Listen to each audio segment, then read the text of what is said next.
pagi Bapak Ibu yang dikasih oleh Tuhan dimanapun kita berada. Damai sejahtera Tuhan yang tetap memenuhi hati pikiran kita. Dan kita percaya dalam pandemik COVID-19, apapun yang terjadi dalam hidup kita saat ini, baik kekurangan atau kelebihan atau dalam kesusahan, kita yakin percaya bahwa tangan Tuhan, kekuatan Tuhan pasti menguatkan kita pribadi lepas pribadi. Firman Tuhan yang menjadi renungan kita dalam kitab Efesus pasal 4 ayat 16 sampai 24 berbicara tentang hal-hal yang menyebabkan tidak berminatnya pada persekutuan. Saudara yang dikasih oleh Tuhan Yesus Kristus, menurut saudara, apakah gereja itu? Apakah gereja hanya sebuah persekutuan umat percaya? Atau gereja itu adalah perkumpulan umat percaya? Kalau kita meneliti saudara, gereja itu adalah persekutuan umat percaya. Dan bukan perkumpulan umat percaya. Mengapa saudara? Ada perbedaan yang besar antara persekutuan dengan perkumpulan. Di dalam kata perkumpulan dapat diibaratkan dengan segenggam pasir. Banyak bulir-bulir bat pasir, butir-butir yang berkumpul dalam suatu tempat, tetapi tidak mempunyai ikatan satu dengan yang lain. Sehingga sewaktu datang air menerpa butir-butir pasir itu, dia akan berantakan, dia akan hancur karena tidak mempunyai kekuatan dalam ikatan. Tidak ada yang mengikat atau mempersatukan satu dengan yang lain, saudara. Itu perkumpulan, berkumpul, hanya berkumpul. Tapi persekutuan dapat diibaratkan dengan bangunan yang terdiri dari batu bata, semen, pasir, besi, dan lain-lain. Tetapi mereka tersusun rapi dan kuat karena ada ikatan yang mempersatukan batu yang satu dengan yang lain. Sehingga mereka berdiri kuat kokoh. Sehingga sewaktu datang hujan, bangunan itu tetap kuat. Tidak akan berantakan, saudara. Karena satu dengan yang lain mengikat satu. Bukan melepaskan, tapi mengikat satu dengan yang lain. Sehingga persekutuan itu kuat adanya, saudara.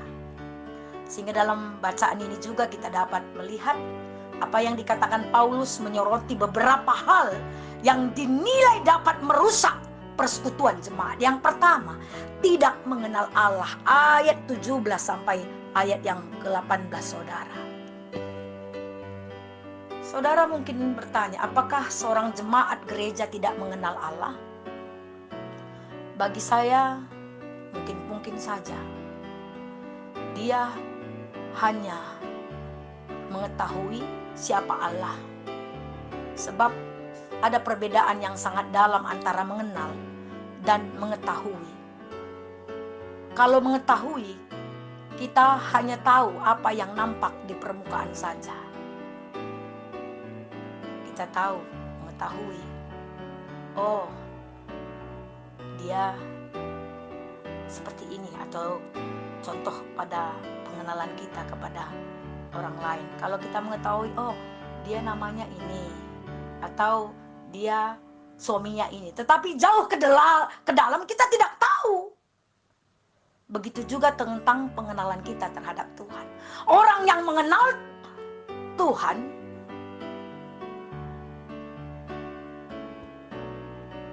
berbeda dengan kata mengetahui.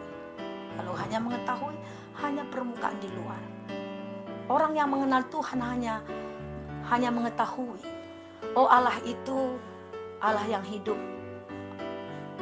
Allah itu sanggup berkuasa semuanya. Sehingga kalau hanya kata mengetahui suatu pandemi COVID-19, saudara, banyak kesukaran demi kesukaran yang terjadi pada kita saat ini.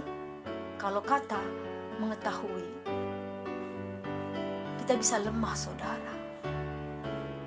Kita tahu Tuhan mengetahui sekedar Allah itu Allah yang hidup, tetapi belajar dari kata mengetahui untuk mengenal dalam.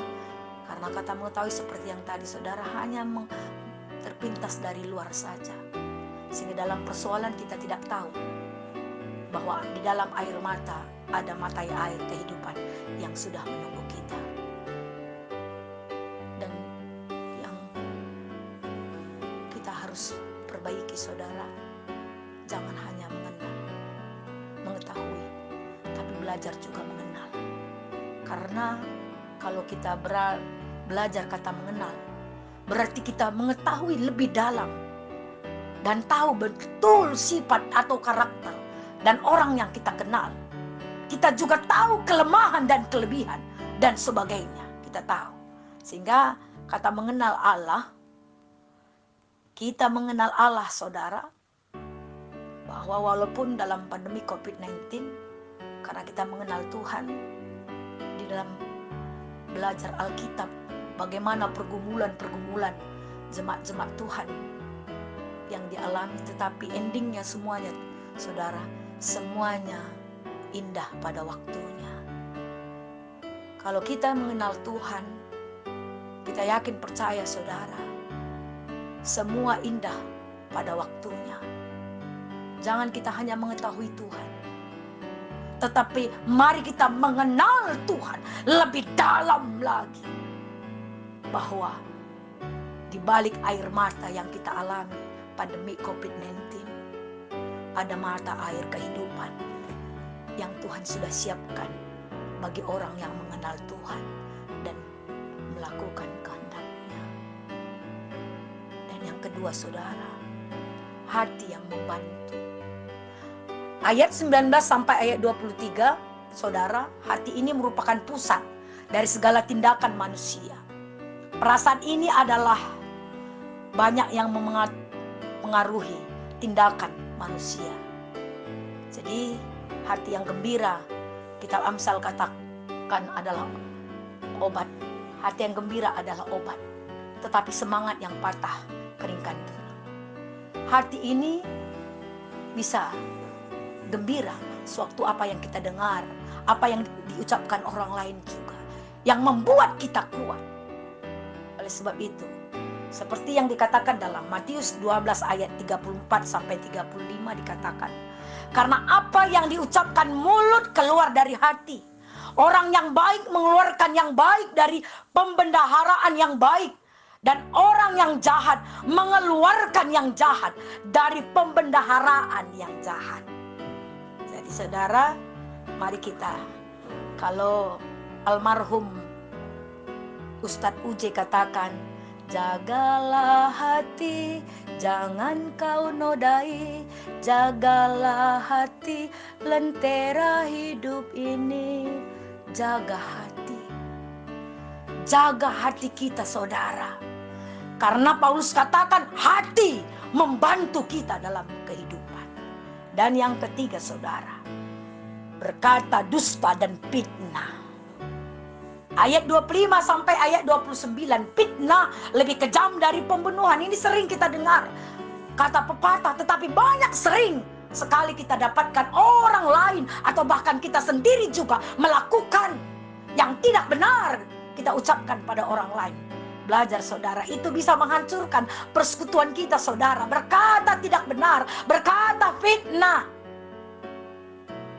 Karena apa? Orang yang memfitnah akan mengeluarkan kata yang tidak benar. Yang difitnah akan merasakan kepedihan yang luar biasa. Dan bisa ia menjadi disingkirkan dari pergaulan, walaupun sebenarnya ia tidak melakukan sesuatu yang buruk. Jadi saudara, ada 3 hal yang bisa menghancurkan persekutuan. Yang pertama tadi, tidak mengenal Allah. Yang kedua, hati yang tidak baik. Dan yang ketiga, berkata dusta atau fitnah. Oleh sebab itu, mari saudara, persekutuan kita jemaat Tuhan jangan diwarnai kata dusta, hati yang tidak baik atau tidak mengenal Tuhan, karena ini tidak akan menguatkan persekutuan kita saudara.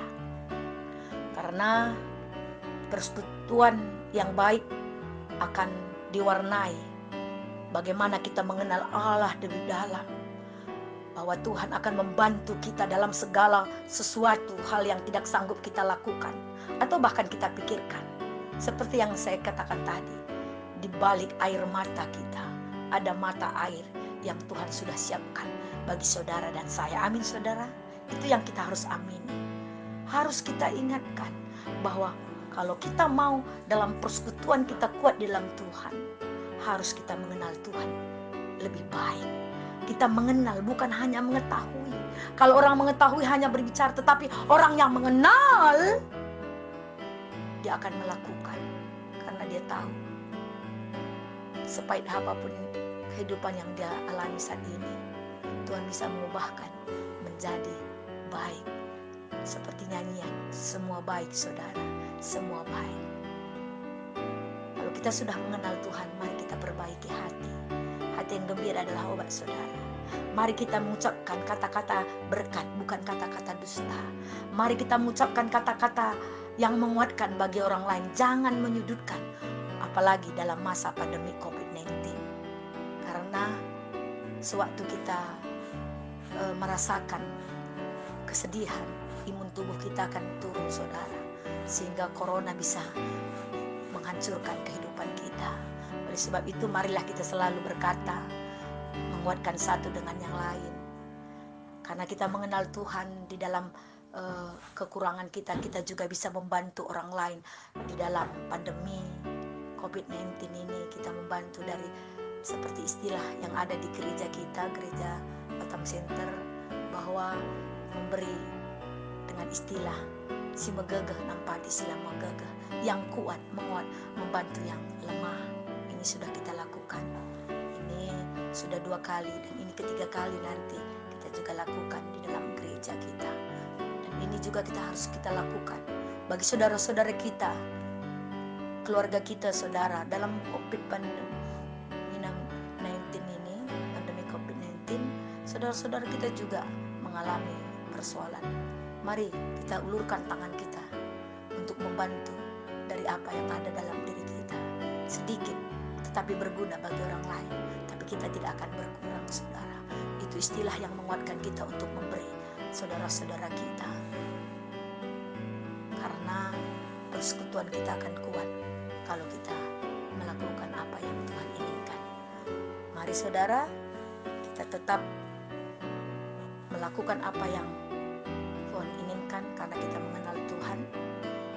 Setiap perkataan, tindakan kita mari sifatnya membangun dan bukan menjatuhkan, sehingga orang lain atau kita sendiri yang melakukan itu akan diberkati. Tetapi orang yang tidak melakukan akan dihukum oleh Tuhan. Mari saudara, kita tetap hidup dalam Tuhan, kuat dalam pergumulan, dan kita yakin percaya Tuhan akan menguatkan kita dalam segala persoalan kita. Shalom bagi kita semuanya. Tuhan Yesus memberkati kita.